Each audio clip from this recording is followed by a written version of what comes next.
Good morning mga boss katremo. So may nag-message po sa atin si Boss Jacinto PJ. Ang sabi po niya, idol, pa-vlog naman yung bulsa sa harap ng sidecar kung paano ang proseso. Ayan. Tinanong nga po pala natin sa kanya kung anong sidecar nga po yung gusto po niyang malaman na lalatan po sa may bulsa at nasabi din po niya na bulbukin pala yung gusto po niya. Ito na nga, sakto naman dito mga boss. Ito nga po, mayroon po tayong chassis dito ng bulbo. At dahil nga naman po nakapag-message po na siya bago pa natin malatan yung katawan, ay uunahin na lang po natin itong bulsa para naman po agad-agad po natin masagot yung kanyang request. Ito na po, Boss PJ, yung request mo. So mayroon po tayo dito mga boss. Ituturo po natin one by one kung paano po natin latan itong box o bulsa po nitong bulbo nito sa may harapan. So mayroon po tayong lata dito na stainless. Ito na, sisimulan na nga po natin mga boss. Ang unang step nga po ang gagawin natin dito mga boss, dahil nga naman pa nagsisimula pa nga lang, yun po yung basic na ituturo po natin kasi nga kung sa mga bihasa po talaga ay wala nang sukat-sukat, tinatapat-tapat na lang po yan sa may frame. Pero dahil nga naman bago pa lang ay basic muna ang ituturo natin mga boss para naman one by one ay matututunan natin kung paano yung unang proseso yung pagbalot dito sa may box. Guguhitan po muna natin mga bossing ko yung gitna po ng stainless, yung latang ikakabit po natin para makita natin kung saan po yung pinakagitna po talaga. Pagkatapos nga po natin magguhitan po yung stainless na lata, isusun naman na po natin dito sa may frame. Susukatin din naman po natin yan, kukunin din po natin yung gitna. Guguhitan din natin yan sa may gitna mga boss para alam natin kung saan natin tinatapat din yung guhit po natin sa gitna dun sa may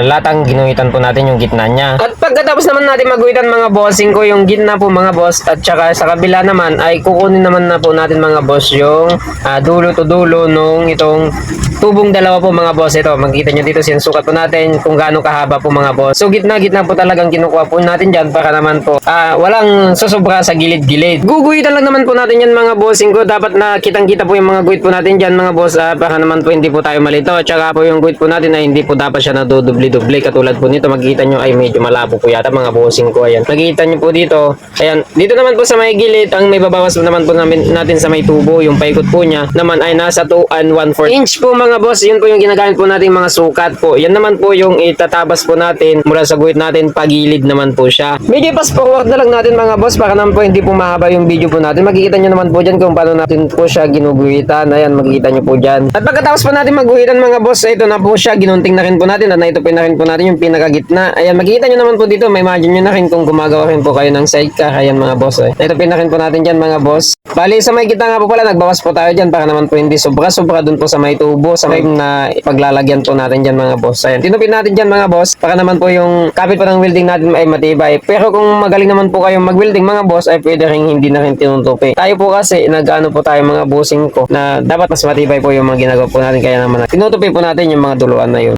Iipidin po natin siya ng vice grip mga boss. So dapat may meron kayong mga vice grip mga boss para naman po hindi po kayo mahirapan sa paglalata. Medyo i-focus lang po natin yung camera po natin. Ito na nga po siya mga boss, nakapwesto na po dito sa may gitna. Pero hindi pa po natin yan pwedeng i-welding mga bossing ko dahil naman meron pa po tayong tinatapas po sa may gilid-gilid. Ito nga po palang pinakagitna mga boss ay pwede naman pong mas mahaba pa ng konti dyan. Kaya lang yung natapas po natin ay saktuhan lang po talaga. Dito nga po pala sa may gilid, dito po yung tinitingnan po natin dyan. Ayan, nakita nyo po dyan. Yan po yung unang guguntingin po natin dyan mga bossing ko para naman po yung pagtabas po natin dyan ay may tupi po natin yung lata. Yan, makikita nyo po dyan.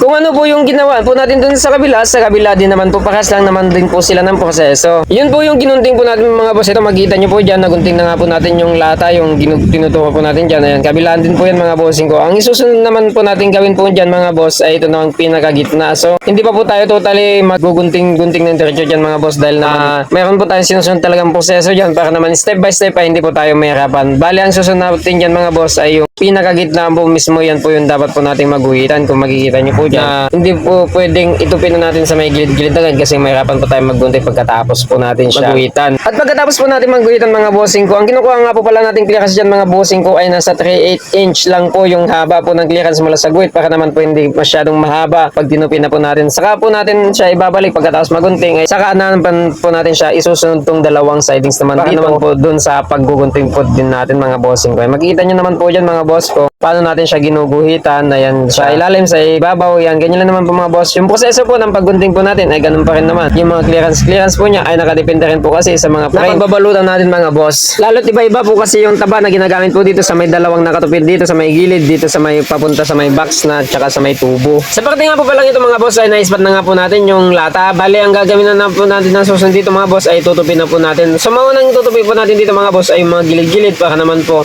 yung po kasing pinaka nasa may harapan po yung nauna po din natin ginunting kanina ay hindi naman po bali nakapaloob po yun. Yun po yung ibabaw, kaya naman unahin po natin dito po sa may gilid.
Matapos na po natin maitupi mga bossing ko dito sa may gilid-gilid at isusunod naman na nga po natin itong pinakagitna. So ito naman na po itong pinakamahirap talagang parte sa paglalata po dito sa may frame po ng bulbo sidecar. Dahil nga naman kung nagkamali po tayo dito ng pagbabalot mga boss ay natutupi po talaga yung harapan po niya. Kaya naman yung iba ay nagkakaproblema po sila, nakakailang din po sila. Maalala ko lang po mga bossing ko nung nagsisimula pa lang po tayo ay nakakadalawang take po tayo dyan sa pag-ayos lang po sa parte na yan mga bossing ko. Sa may gilid-gilid mga bossing ko ay okay naman dati, pero nung pagdating po dito sa nga ginagawa po natin ngayon sa may harapan ay doon na po tayo nagkakaproblema. Kaya naman po mga bossing ko talaga naman po minastar po natin yan yung pagbabalot natin dyan baka naman po hindi po siya natutupi. Ang kailangan nga po pala natin dyan mga bossing ko ay dalawang vice grip po yung gagamitin po natin. Hindi po natin siya pwedeng isa-isang vice grip lang. Bali pinagsasabay nga po natin yan mga bossing na ihatak yung lata para naman po saka po natin siya ipukpok po sa may gitna para naman po sabay sila. Kasi nga po pag hindi po nagsasabay po yan ay naglulukot po yung lata kaya doon po nagsisimula yung pagkatupi po niya. Yan, ganyan lang naman po yung proseso mga bossing. Sa paglalata nga po pala dito sa may box mga bossing ko ay tiyaga po talaga ang kailangan. Hindi po pwedeng baka-baka dyan dahil nga naman yun nga sabi ko nga ang pangit nga ng stainless kapag may mga tupi-tupi. Pero kung